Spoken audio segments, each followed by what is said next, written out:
si heer sare ah loogu soo dhaweeyay garoonka diyaaradaha aadan cadde magaalada Muqdisho. wafdigii dowladda federaalka Soomaaliya uga qayb galay go'aankii maxkamadda cadaaladda adduunka ee ICJ uu hogaaminayay ra'iisul wasaare ku-xigeenka dalka Mudane Mahdi Maxamed Guuleed Qadar. soo dhaweynta wafdigan ayaa waxaa ka qayb galay mas'uuliyiin ay kamid ahaayeen gudoomiye ku-xigeenka labaad ee baarlamaanka federaalka Soomaaliya, gudoomiyaha gobolka Banaadir, wasiiro ka tirsan xukuumadda federaalka Soomaaliya, xubno kamid ah labada gole ee baarlamaanka Jamhuuriyadda Federaalka Soomaaliya.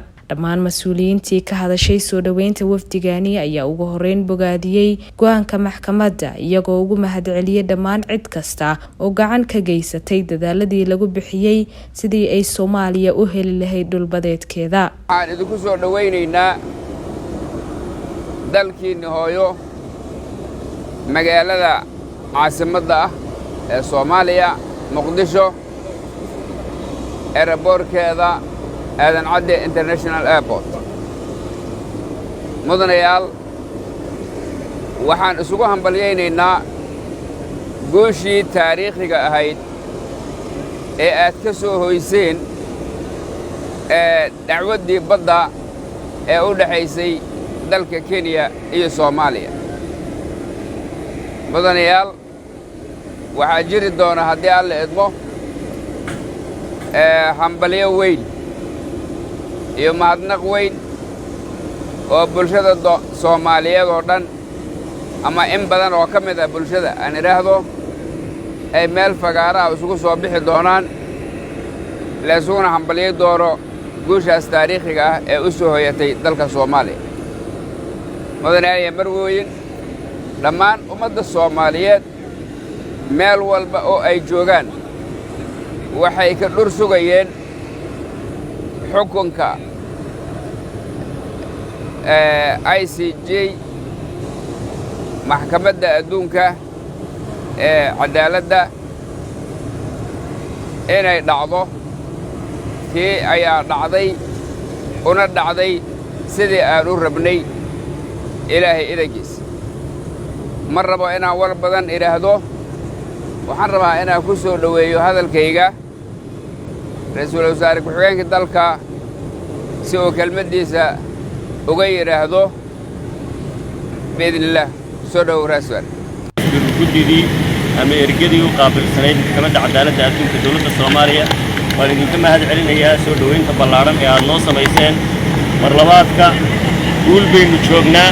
maanta waxaynu joognaa goor Soomaaliya ay leedahay bad xadkeedu cad yahay, jeexan yahay, sharciga caalamiga ah lagu sugay, aynu guulaysanay, taariikhi ah ay tahay inaynu ku faraadayno. guushaasi waa guul dhammaan shacbiga Soomaaliyeed u soo hoyatay, dowladda Soomaaliya u soo hoyatay, xukuumad iyo shacabba u soo hoyatay. waxaan u mahad celinayaa dhammaan mas'uuliyiintii Soomaaliyeed iyo shacabweynihii Soomaaliyeed ee kaalinta firfircoon ka qaatay ee ka shaqeeyey ee habeen iyo dharaar u soo jeeday in kiiskaas badda ama dacwadda badda ee innaga iyo Kenya inaga dhaxaysa ay ku soo dhammaato xukun cadaalad ah oo cadaalad ku dhisan oo xaq ah. waa xaq aynu lahayn oo aynu soo dhacsannay oo inoo soo noqday. maanta uu cad yahay xuduudbiyeedka aynu Kenya la leenahay halka uu gaadhsiisan yahay. Soomaaliya way guulaysatay saddexda heer ee baddu tahaybana Soomaaliya ayaa ku guulaysatay doodihii iyo dacwadii maxkamadda caalamiga ah. haddaad u daba gasho tallaabo mar walba waxaa la qaatay doodii Soomaaliya waxaana la buriyey oo wax magami jiraan laga soo qaaday lagana dhigay doodii Kenya ay ku doodaysay.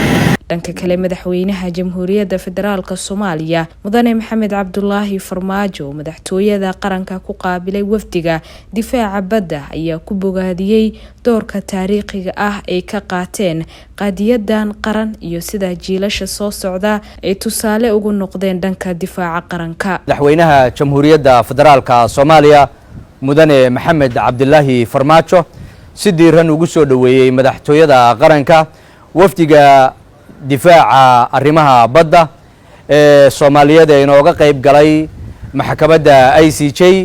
wafdigaas oo uu hogaaminayo ra'iisul wasaare ku-xigeenka Mudane Mahdi Maxamed Guuleed. markii wafdigu uu ka soo degay garoonka aadan cabdulla cismaan maanta waxaa halkaa si diiran ugu soo dhaweeyay guddoomiyaha gobolka banaadir iyo guddoomiye ku-xigeenka golaha shacabka iyo golaha wasiirada xildhibaano iyo bulsho Soomaaliyeed oo halkaas si diiran ugu soo dhaweysay kadibna waxaa wafdigu si toosa ugu yimi madaxweynaha jamhuuriyadda iyaga oo warbixin ka siiyay guulihii ay ka soo hooyeen maxkamadda ICJ madaxweynaha jamhuuriyaddu markii uu soo dhaweeyay ka bacdi waxa uu wafdiga ku bogaadiyay isla markaana ku ammaanay doorkii halyeynimo ee adkaysiga lahaa ee ay ugu dhabar adeegeen intii ay dacwadani socotay iyagoo oo akhiritaankiina ka lib keenay madaxweynaha jamhuuriyaddu waxa uu hoosta ka xariiqay in dowladda federaalka ee Soomaaliya mar walba ay ka go'an tahay difaacidda seerayaasha badeed iyo kuwa dhuleed ee jamhuuriyaddeena waana tan ay u dhaarteen madaxda qaranku